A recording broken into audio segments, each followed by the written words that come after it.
Tyla just announced her world tour, and Nigeria said, "Don't come."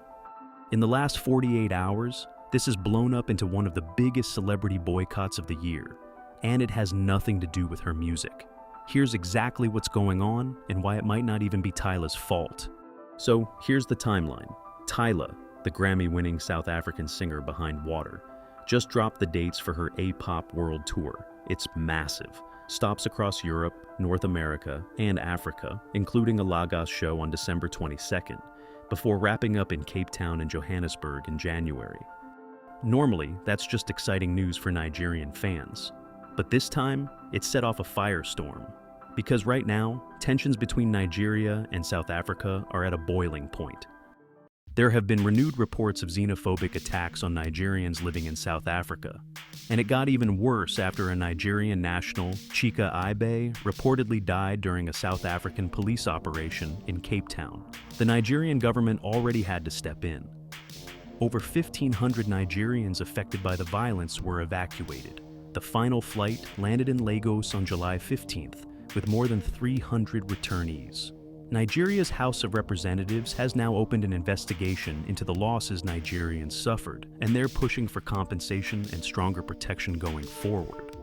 So, when Tyla, a South African celebrity, announced she's coming to party in Lagos while all of this is happening, a lot of Nigerians online were furious. On X, the reactions were brutal. Some users said supporting her concert while Nigerians are being attacked back home is basically betrayal. Others pointed out she's never publicly spoken out against the xenophobia at all.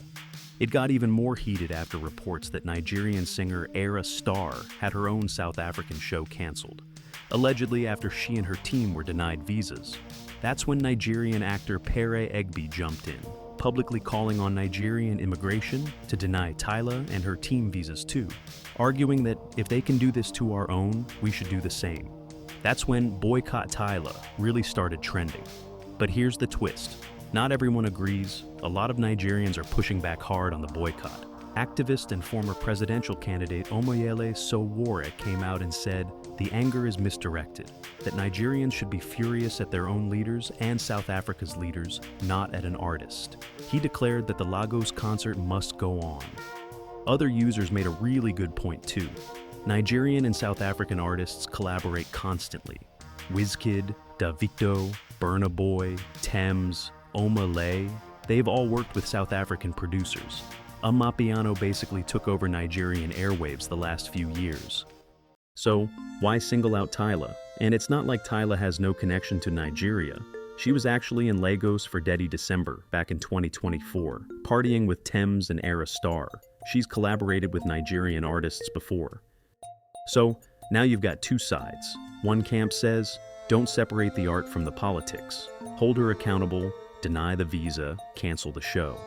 The other camp says, punishing one singer for a government's failures is unfair, and music should be the thing that brings Africa together, not another casualty of the conflict. And Tyla, so far, silence. No public statement, which, depending who you ask, is either smart or exactly the problem.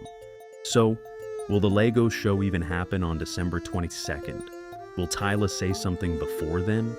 Or will this become the moment that defines how South African artists get treated in Nigeria going forward? Drop your take in the comments. Boycott or let her perform? And if you want to stay ahead of every twist in this story, hit subscribe because trust me, this one is far from over.